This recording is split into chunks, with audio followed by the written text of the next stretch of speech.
This is the KRMG Afternoon News with Skylar Cooper. It's time to talk with Broken Arrow City Manager Michael Spurgeon. We do that every week on a Tuesday. It's the BA Breakdown. We're joined live by Mr. Spurgeon right now. Michael, how you doing?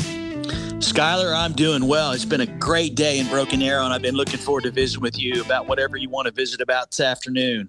Well, sure. There's actually something I wanted to ask you last week. We kind of ran out of time, so I want to start there, and that is what's called the RAISE grant, and I'll read that out, the Rebuilding American Infrastructure with Sustainability and Equity.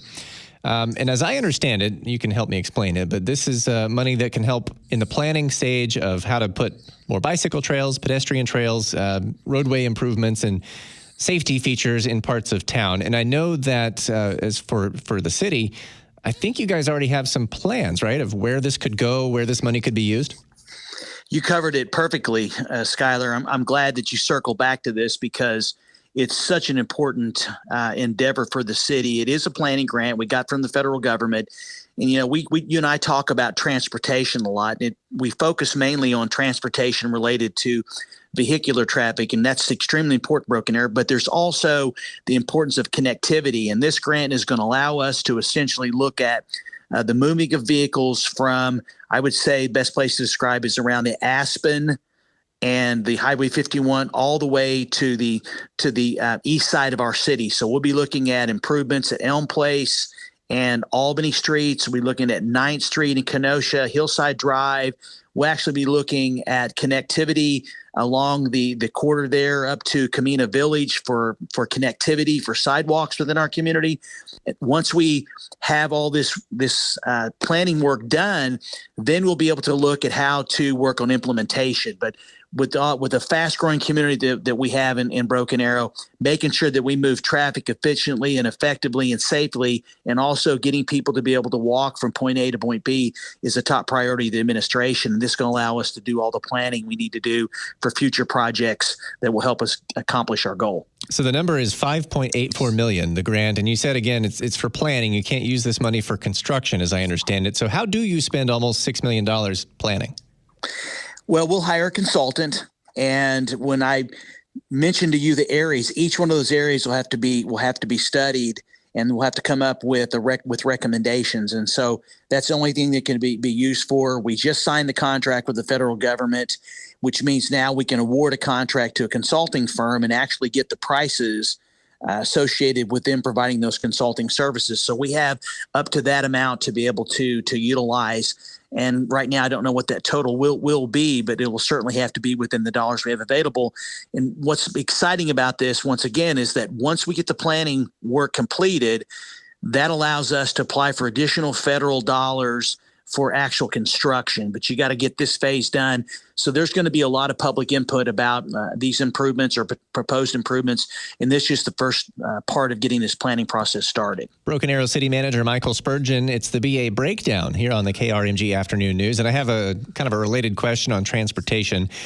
This is about the Broken Arrow Transit Program. I call it the local rideshare. It's like the Broken Arrow local Uber, yes, if you will. I actually tried to use it a couple of months ago, and it was kind of a pilot program, right? So the boundaries were kind of smaller, and where I needed to go was just outside the boundary, so I didn't get to try it out. But I hope to do so soon. It looks like it's expanding, and is it more federal money making that happen? Well, it's a combination of things. First, just a step back, is about 4 years ago, the council and I talked about there has to be a better way to provide access to transportation for those folks who have limited access to transportation, honestly. And with obviously the rideshare programming becoming so popular today for all of us, we were looking at the bus service we were having and realized that there was probably better utilization of most of those dollars. We still kept the route that goes down to Tulsa, but we felt like there was a better way. So we studied this, we came up with a program, and that program just completed. And what we learned, Skylar, is in the 6-month program that we used, we saw about a 270% increase in the ridership for the times that drivers were available, which is basically 8 to 5 every day.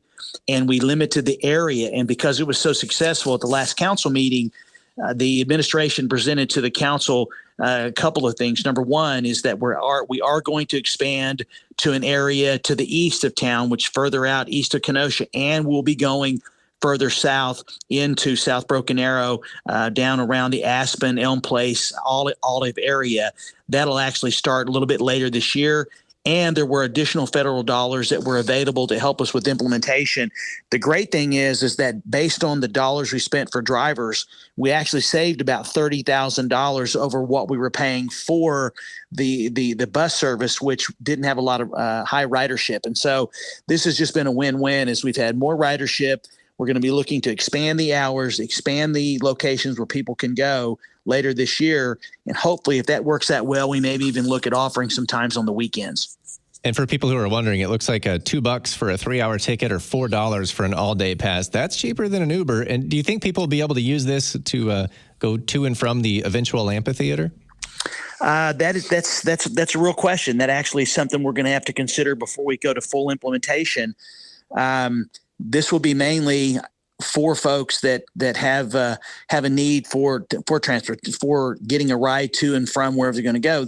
One of the challenges with this is we have a limited number of drivers, which means it's not like a traditional Uber. I mean, if both or 2 or 4 of our drivers are all occupied, folks are going to have to wait a little bit longer than they would with the traditional service. And so this is really something that we're going to continue to try to evolve based on the needs of our community. But right now, I can tell you when we get into phase 2, expanding the areas, adding some additional drivers, expanding the times earlier into the day and later into the evenings, I think it's going to be a tremendous success like phase 1. And then we can continue, like I said, to model this around the needs of our community. Before we go here, I wanted to ask you about Houston or 81st Street. I saw that construction is about to start between Garnett and Olive. Olive is 129th East Avenue. What can drivers expect over there? Delays for the next year. Excitingly delays is that, as you know, you and I talk about this, is that anytime you do a road project, everybody wants to know when it's going to be done. And I can tell you is they're going to start construction probably a little bit early into the October. It's going to be a 1 mile go from 3 lanes to 5 lanes. It's definitely needed when you're traveling east and west in our community. We got a great contractor, and it's just a part of our continuing efforts to make sure that our folks can get from point A to point B safely and efficiently. And so this is just another bond project the voters have approved, and we're just excited that they were able to get started. It's another promises made, promises kept, and hopefully about a year from now, we'll be able to cut the ribbon and just have another mile. And what's good about this, Skyler, just to finish up, is right as we finish this mile, we already have the funds from voters approved bond project to move towards the other east mile, which will be from Olive to Aspen. And so we're just continuing to do what we say we're going to do, is just make it easier and safer for folks to get around. Broken Arrow City Manager Michael Spurgeon live on KRMG every Tuesday just after 5. Thanks, Michael.